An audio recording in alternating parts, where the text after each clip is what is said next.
questão agora é saber se Deus castiga. Afinal, Deus castiga ou não castiga? Existe o castigo?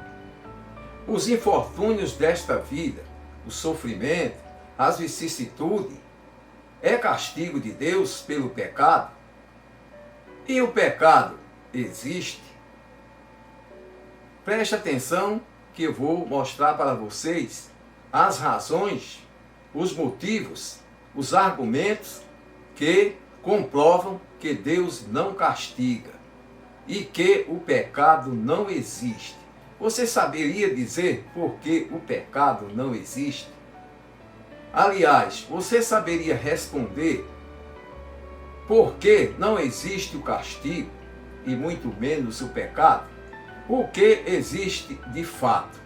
Preste atenção que eu vou mostrar para vocês na sequência algumas razões, alguns argumentos em desfavor desta ideia de castigo pelo pecado. Número 1.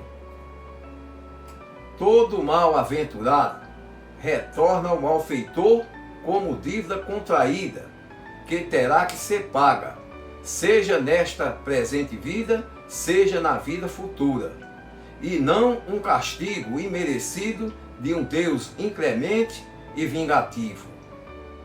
Número 2. O castigo não existe.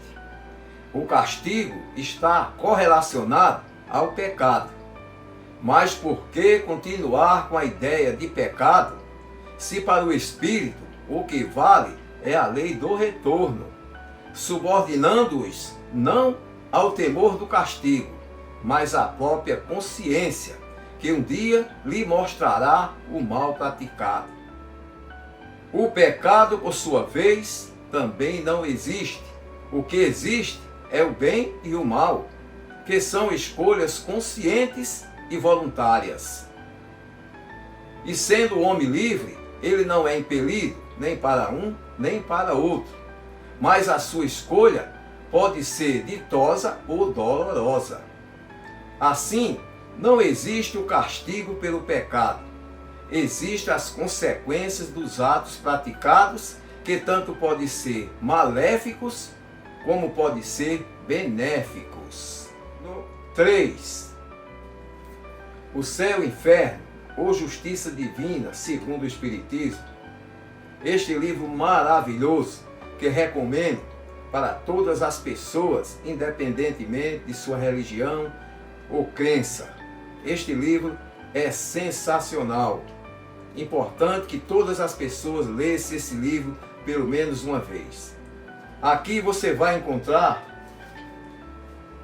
no capítulo 7, Código Penal da Vida Futura, no item 10, está escrito, abre aspas, todas as misérias, todas as vicissitudes que suportamos na vida corporal não é castigo, são consequências de nossas imperfeições, de expiações de faltas cometidas na presente vida como nas precedentes. Fecha aspas.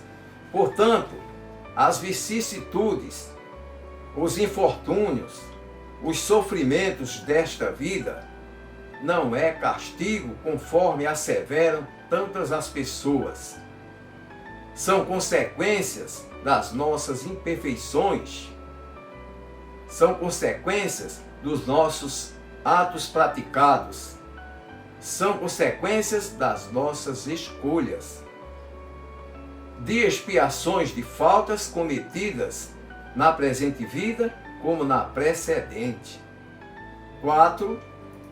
Também neste livro, Céu e Inferno, no capítulo 7, no Código Penal da Vida Futura, item 30 e 32, está escrito: Deus não impõe nem aplica nenhuma condenação ou sentença ao espírito culpado.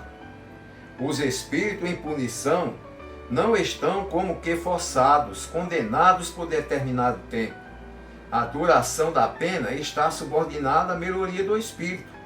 O que Deus exige é uma melhoria efetiva e um retorno ao bem.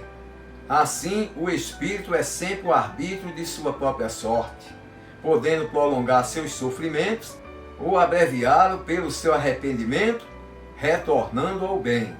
Tudo depende da vontade livre do espírito, e, portanto, as penas são temporárias, subordinadas ao arrependimento, à expiação e à reparação das faltas. É isso, tudo depende da vontade do espírito. Não existe um castigo imposto por Deus. Não existe um pecado, existe o bem e o mal. E o homem faz escolhas conscientes e voluntárias. E essas escolhas trazem consequências. O que passamos e suportamos na vida corporal são consequências das nossas imperfeições.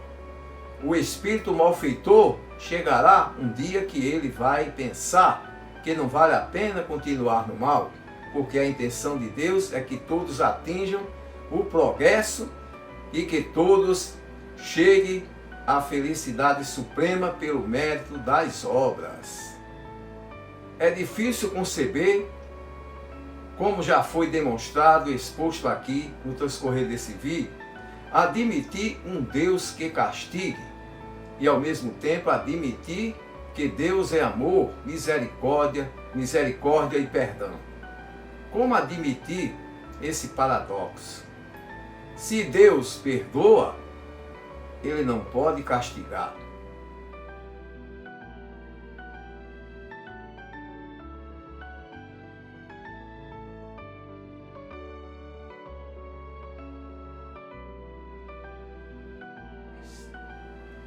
As penas eternas não se sustentam, não procedem, não existem. Veja as razões principais. A doutrina das penas eternas, ela vai primeiramente de encontro a alguns dos atributos infinitos de Deus, de infinita bondade, amor, justiça e perdão. Se Deus perdoa e Deus é infinitamente misericordioso, esta doutrina não se fundamenta. Sendo infinito em todas as coisas, Deus deve tudo conhecer, o passado e o futuro. Deve saber, no momento da criação de uma alma, se ela falirá, assaz gravemente, para ser condenada pela eternidade. Se não sabe, seu saber não é infinito. E então não é Deus. Se o sabe, cria voluntariamente um ser destinado, desde sua formação, às torturas sem fim, e então não é bom.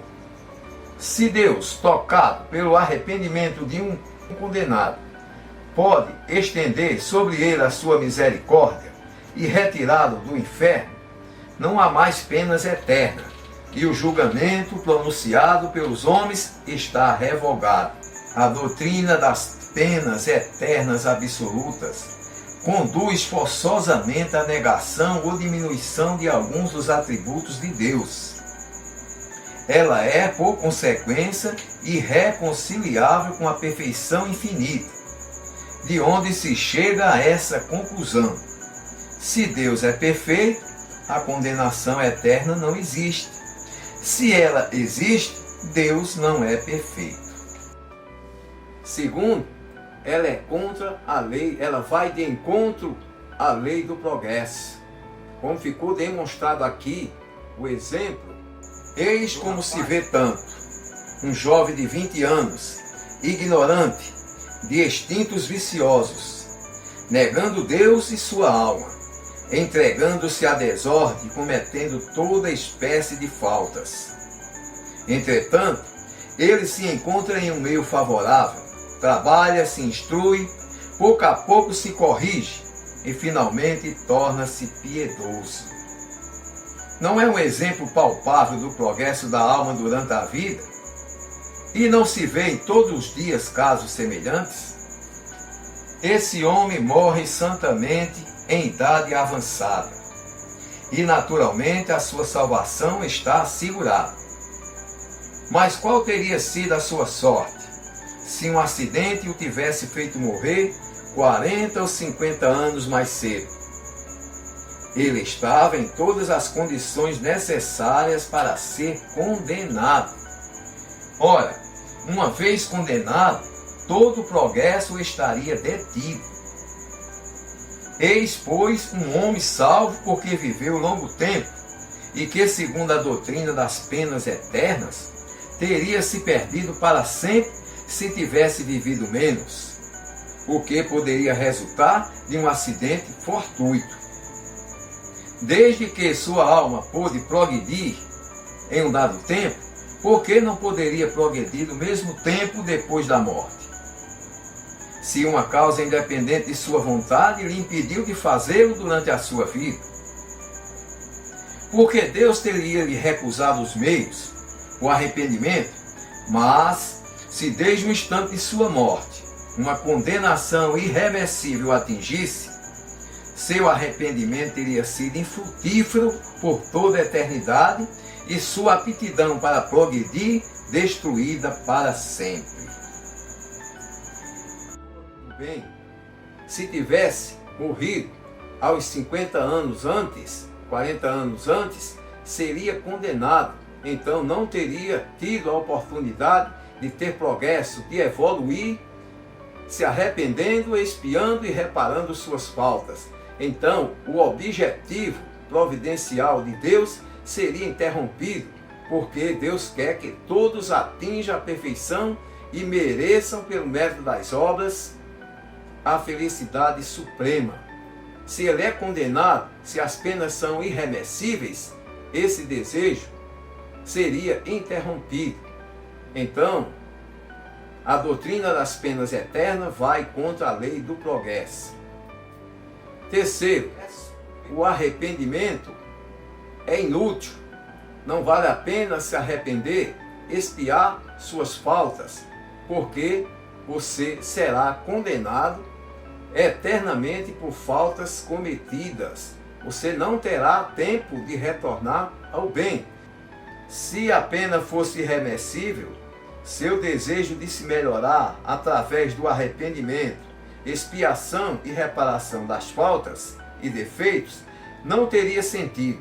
Sua evolução seria interrompida e, deste modo, o objetivo providencial da criação não poderia ser alcançado. A grandeza da justiça de Deus está justamente na liberdade de ação deixada ou concedida ao Espírito, que escolhe, sabendo que seu sofrimento é temporário, dependendo exclusivamente dele mudar, através do arrependimento, expiação e reparação das faltas e o retorno ao bem.